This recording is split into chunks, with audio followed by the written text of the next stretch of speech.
వి gold trusted gold buyers తాకట్టులో ఉన్న బంగారాన్ని విడిపించి ఈ రోజు ఉన్న మార్కెట్ ధరకే కొనబడును. మరిన్ని వివరాలకు సంప్రదించండి 7710 విశ్వాసం మాకున్నది. ప్రతిపక్షాలు ప్రధానంగా బీఆర్ఎస్ బీజేపీ లోపాయికర ఒప్పందం చేసుకుంది. పార్లమెంటులో మాకు సహకరించారు, ఉప ఎన్నికల్లో మీకు సహకరిస్తామని చెప్పేసి లోపాయికర ఒప్పందం చేసుకొని పగటి కలలు కన్నారు. గెలుస్తామని చెప్పేసి జబ్బలు తెరుచుకోరు. ప్రజలు గౌరవ ముఖ్యమంత్రి పనితీరు పట్ల, గౌరవ ముఖ్యమంత్రి అందిస్తున్నటువంటి సంక్షేమాన్ని మేము ప్రజలకు వివరించినాక ప్రజలందరూ కూడా ఇవాళ కాంగ్రెస్ పక్షాన నిలబడ్డారు. కాంగ్రెస్ పార్టీ అభ్యర్థిని గెలిపించడం కోసము కంకణబద్దులై ఆ ప్రాంత ప్రజలు ఉన్నారు.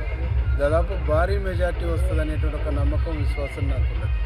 ఎందుకంటే నేను అక్కడ ఎన్నికల్లో తిరుగుతున్నప్పుడు చాలా స్పష్టంగా ప్రజలు చెప్పారు, ఆనాడు కాంగ్రెస్ ప్రభుత్వం పీజేఆర్ ఉన్నప్పుడే మాకు ఇళ్ల స్థలాలు ఇచ్చారు. ఆనాడు కాంగ్రెస్ పార్టీ పీజేఆర్ ఉన్నప్పుడే మాకు ఇళ్ల స్థలాలకు పట్టాలు వచ్చినాయి. కాక వెంకటస్వామి కానీ అప్పుడున్నటువంటి పీజేఆర్ కానీ 50,000 మంది గుడిసెవాసులతో ర్యాలీ చేసినటువంటి సందర్భాలు కూడా హైదరాబాద్లో ఉన్నాయి.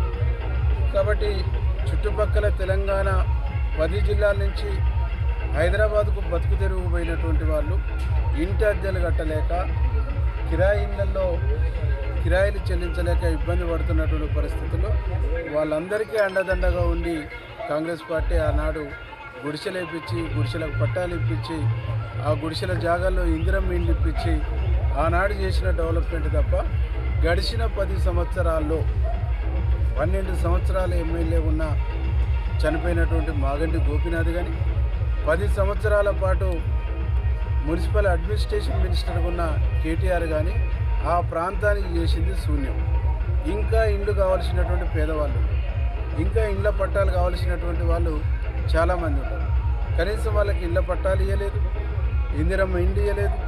డబల్ బెడ్రూమ్ సంగతి దేవుడెరుగుడు కానీ కనీసం 2 బెడ్రూమ్ల ఇల్లు వదిలిపెట్టి 1 బెడ్రూమ్ ఇల్లు కూడా ఇయ్యనటువంటి ఒక దయనీయమైనటువంటి పరిస్థితి.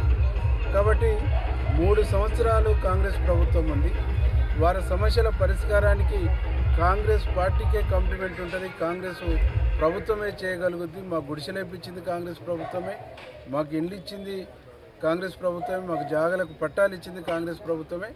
ఈనాడు కాంగ్రెస్ ప్రభుత్వం వచ్చిన తర్వాత, గౌరవనీయులు ముఖ్యమంత్రి రేవంత్ రెడ్డి గారు ముఖ్యమంత్రి అయిన తర్వాత ఓన్లీ జూబ్లీ హిల్స్ నియోజకవర్గంలోనే 200 కోట్లతో డెవలప్మెంట్ యాక్టివిటీ అయింది.